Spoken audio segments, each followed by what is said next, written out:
right, Simon, your floats. These are the ones that you've designed. Yeah. These are your babies, really, aren't they, mate? Yeah, they are.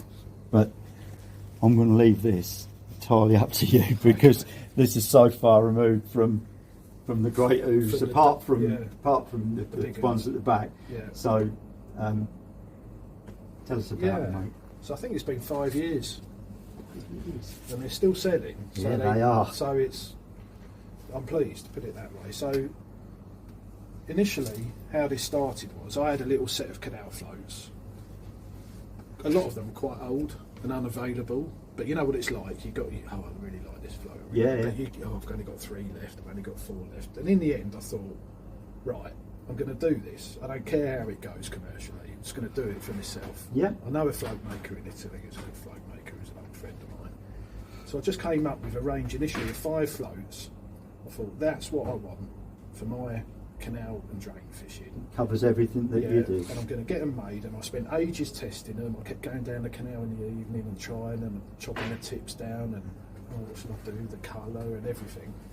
And in the end I got there and I bit the bullet, and I laid out the money and I got them, and that's how it started, and they've gone well. Yeah, very well. Yeah, so I'm really, it gives me a lot of satisfaction, probably more satisfaction out of anything else that I sell.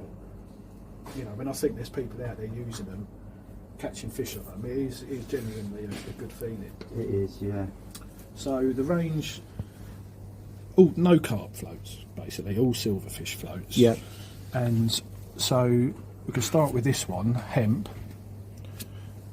This float has a 1mm tip, a little round body, and all my floats have got a 0.8 wire stem. That's fine, isn't it? Fine, yeah. So that's a fine wire, and there's a reason for that. So floats, little small fish floats these days seem to either have a thick wire or carbon. Not many seem to have a thin wire. So a thin wire, yeah, it can bend out of shape sometimes, but it gives you a bit of, it's like middle of the road, it gives you some stability more than carbon, because invariably we got a bit of tow and drift and wind and everything, but it won't make the float just stand up 3/4 straight away and then trim up with the shot. Because it's very light, it's wire but it's light, so the float will still follow the shot. So if you're fishing on the drop for roach with squats and pinkies, it's almost like a little bleak float. You'll follow the shot rather than the shot follow the float. Yeah, so that makes a lot of sense. Yeah, it's important. Yeah, definitely. So that's like really a far bank float. It's got a slightly thicker tip than some of the other floats, so you can see it. Yeah, the name says hemp, but in reality you can use it with pinkies, squats. But I use that float a lot. I quite often put a back shot just level with the tip, like a number 11, or a number 12 probably on the smaller float, but you need a number 11 really to cut the surface tension, and either strung out or bolts. That's a really, it looks a good float, but it's even better than it looks. It's really versatile. I use that a lot, especially if the conditions are a bit iffy. So that's the first one. Then we can move on to squat. So there's 2 versions of squat. You've got carbon squat and squat. We got asked why has it not got a carbon stem? It's got a carbon tip. It's got a carbon tip in it, Yeah. So a carbon tip, I don't know. There is an odd float about with carbon straight through, but I don't know if any other float has got a carbon tip and a wire stem. And that's almost like cane in a way. It's like a heavy tip. So what's the advantage of that then? Or what was your thought process on why? Well, what I noticed was that when I was fishing with it, it dots down exactly the same every time. And it's very stable because it's got like weight in the buoyancies in the body, and the wire and the tip are like heavy. They're not buoyant. So it makes the float sit really nicely. The disadvantage is it's not like plastic or a hollow tip. It's more difficult to see because it's not hollow. It's a solid. It's painted. Obviously, it's high vis paint on it, but in certain situations it can be. But it's thicker, so it's thicker. Still not. You can still see it. It's a really nice float, and it sits brilliantly. It's one of my favourites. But I've also done it with a plastic tip. Yeah. Plastic tip's a little bit thinner. You can chop down the length of the plastic tip if you want to. It's a little bit more high vis. you're always going to be able to see it. There will be an odd time the carbon one's hard to see, but with the plastic you can always see it. Do you shot them up the same? Yeah, I try and dot them. Yeah. I mean the carbon squat, invariably you fish it totally dotted, so it's just a pinpoint. Yeah. With the plastic tip, you can fish it half bristle. Showing, yeah. But I put half stars above my shotting pattern just to trim. Trimming shots. Half stars. I generally fish on like 010, 011, thin, quite thin name line. But it's a nice versatile shape. You can use it in still waters, like on the Grand Union or lakes, and good for the drains as well. Yeah. So that's hemp and the 2 squats. So then you've got a punch. Yeah, punch has been popular. It's always popular, punch. It's a slimmer body, longer float, really sort of designed in the sort of 0.4, 0.5, 0.6 sizes. Like if you can imagine you're fishing top 5 just over the shelf with punch. Yes. Type of float you can fish with a bulk and 2 droppers. Quite sensitive, bit longer for fishing in deeper water. But all these floats I've tried to really cover every size. So for example, all of them go like 0.1, 0.2, 0.3, 0.4, 0.5, 0.6. It's not like I haven't missed out any, because I think this type of fishing, the type of guy that takes it seriously wants to have every size. Yeah. Don't want a 0.3 and a 0.5. No. He wants 0.2, 0.3, 0.4. So Yeah. you can really fine tune your rigs. Yeah. So the punch does start in a, there is actually a 0.05, 0.1, 0.2. So the smaller sizes, it's a nice float in good conditions for fishing on the drop. Yeah. Strung out, little shot, squat fishing. Some of the floats overlap a little bit. Yeah. But the slimmer the float, the more sensitive it is. But with that wire stem, all got the fishes same. quite It's still slowly stable. but stable in the water. It's I can surprising. see why. I know people that use these for roach fishing on lakes in surprisingly deep water. Do they? And they all say, oh, that sits nice. It's stable, yeah. Plastic tip in that one. Yeah. And then, so the last one of the originals was the chop. So this is a bit of a beefier float. The body's actually similar to a hemp. I was going to say it's the same. Yeah, very. I like that isn't shape. it? It's just similar to the river. Yeah. Yeah. It's a very stable shape. That has a thicker wire stem in it and a hollow tip. And you probably, I don't know if you can see, but the wire goes into the tip. It goes all the way through the body. Oh, does it? Yeah, which makes it more sensitive than it looks. I was going to say, I didn't know. When you shot it up, you think, oh, this is a bit harder to shot up than I would imagine, but Yeah. that's because the wire's going into the tip. So that float, it says chop, it's not a float for fishing with half a lobster. No. It's a float for fishing with a head of a worm, red worms, double dead maggot, a skimmer float on Yeah. canals. Yeah, or yeah. for perch, fishing with smaller baits. On places like Benwick, where those I found that when I fished on there, them tench don't want that to go donk straight down like you do on the ooze and come in. They seem to watch in that clear water. They seem to watch it come down. So it's a lot more sensitive way of doing it. Yeah, you know, it's- that would yeah, work it's- lovely for that, wouldn't it? It's like a sort of 010, 012. Yeah. You know, like the short. I tried to, even this one, the 0.3 is a lot shorter than the 0.4 because in my mind that's like a far bank Grand Union Canal float for Yeah. skimmers. Yeah, so yeah. I don't want a long float because I'm only fishing in shallow water. You So I fish tried- caster then? You could fish, Caster, yeah, just single red maggot you can fish on it. Yeah. So that's, like I say, there's loads of big diggers and stuff you can use with a lobworm. There's almost pointless me bringing that out, but that Yeah, is a of course, nice yeah. sort of in between float and a bit more sensitive than it looks. I didn't know that stem went through there like that. There you Yeah. go. See, that's the thing. You don't know unless No. you explain to. Yeah. It sits nice as well because of the weight Yeah. going all the way through the body. Yeah. Not many floats I've seen with a wire all the way through. No, But most it sits. definitely not. You put that out on a skiddy sort of towing horrible day on a canal. It sits about as good as you can get, really, Sure, I bet because it of does. the round body as well. Yeah, yeah. So then, as time went on, I've added a few sort of more specialist floats, if you like. So we've got a short diamond. All these floats have got plastic tips or a hollow tip or a carbon tip. This has got a fibre tip in. So it's a really delicate float for difficult, you know, when it's really hard. It's good to have a fibre float. This shape body, quite similar in a way to the squat, just a little bit more refined.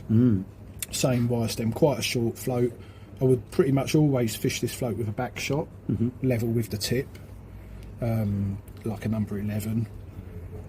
is a bit more difficult to shot up than the other floats, but it's more sensitive, so that's, you can't get away from that.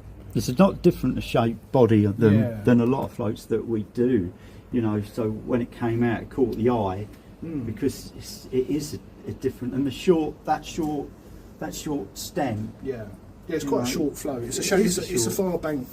It's just far bank, perfect difficult, for it, isn't it? When you think about it. Yeah, yeah. they've been thought about. That's what I like about you, Ryan. Yeah, You've thought about it. I make them for me. Yeah, so many just bring. Oh, these are the body shapes, and that's it. But like you say, you've made them for yourself. So you've literally made the tools for the job, haven't you? Yeah. If I, you know. Yeah, I like that. Yeah, that's me thinking. I make them out like I like that, and then as it goes, other people seem to as well. So it's brilliant. Yeah, absolutely. So then moving on, another float that I made. Actually made this for Benwick pencil. So this float's like a straight float, a cigar float they'd call that in France. Quite a popular shape in France. That's really to fish with a bulk, get it down quick to the bottom. And sometimes when there's a lot of fish in your peg, they don't actually move around that much, and the bites can be quite delicate. So that's like, get it to the bottom, sort of fishing down the middle at Benwick job, and you'll get little lift bites or unders. Again, it's got the little pointed part. Yeah, what we spoke about with the repeat. Yeah, that's quite important for lift bites. So that's not for on the drop. That's like, you could use that, say on the Gloucester Canal at like 5-6 metres for roach, difficult fishing, just letting it go with the toe. Yeah. Sensitive float. So did you say, would you bolt that one and get that down? That's a bolt. Yeah, because a lot of people would say, usually pencil floats, they string them out, don't they? Yeah. You know, more so. So that's interesting way of for me it's more of a get it down. Yeah. Quite a tightly shotted rig, short hook length like on the cards, and then looking over potted ground bait. Probably not loose feeding because trying to keep the fish on the bottom, and then little lifts, little unders, like bloodworm fishing almost. Yeah, you can see that. And I actually brought out the same float, which actually runs in bigger sizes, called the Pencil Plus, which basically has got a plastic tip. So the original pencil finishes at 0.8. This one I think starts at 0.6, but goes up to 1.5 grams. So that's for deep. Yeah. Deep canals and lakes. Again, where you just want to drop it in, looking for a quick bite. Really. Yeah. Not the type of float you're going to sit there for 10 minutes waiting for a bite, because it's hard to control. It's more of a veering towards like a speed fishing job. But yeah, so nice. And then moving up, we've got Magic Roach.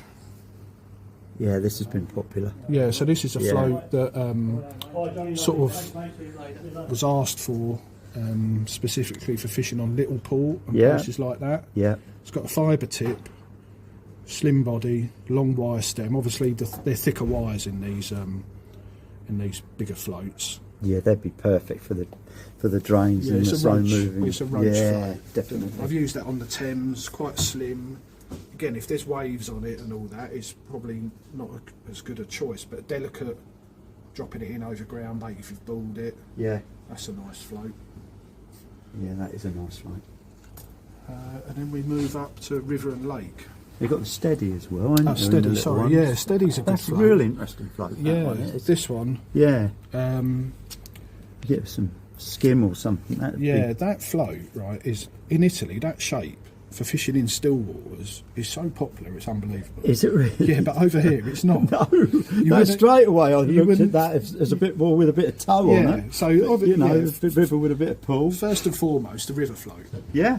Without a doubt. Oh, without running it through, holding it back against straight out, bit of long line. Brilliant float for fish. I like that shape for fishing hemp on the Avon. I know next year the Nationals on the Avon. Or with maggots if you're catching some chublets on a long line on the pole.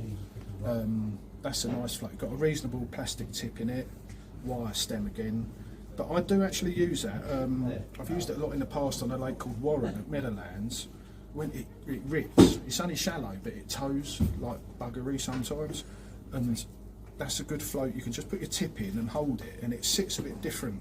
It doesn't ride up, and it can be good in still water in certain conditions. Because with the carbon stem, I suppose it would ride up. The wire. And again, the wires Yeah.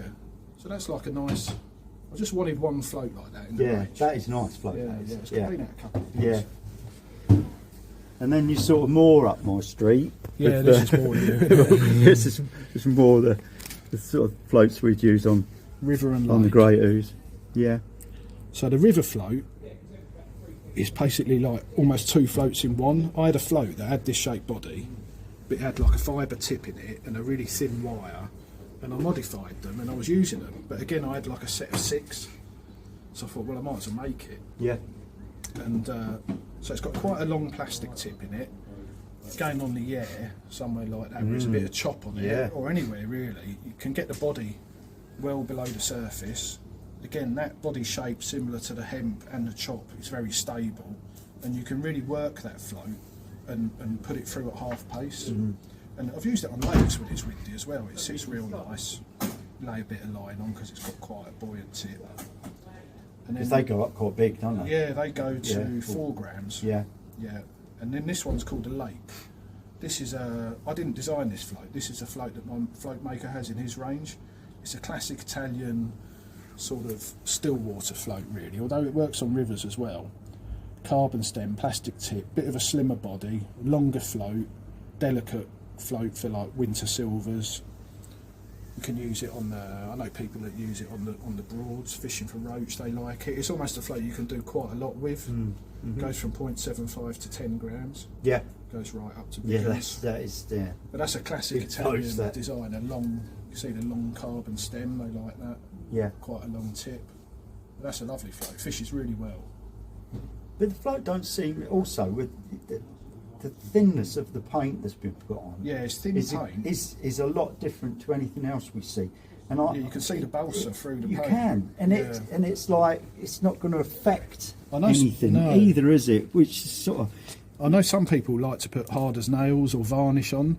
Yeah. But these paints have been specifically I was gonna designed say, they're for spot float on for it, making yeah. to be as thin as possible. So if you start putting on a load of lacquer, going to alter the float, isn't it? yeah, I suppose it will last longer. But I'd rather throw the float away and start again if it's getting a bit ropey. 'Cause- Yeah.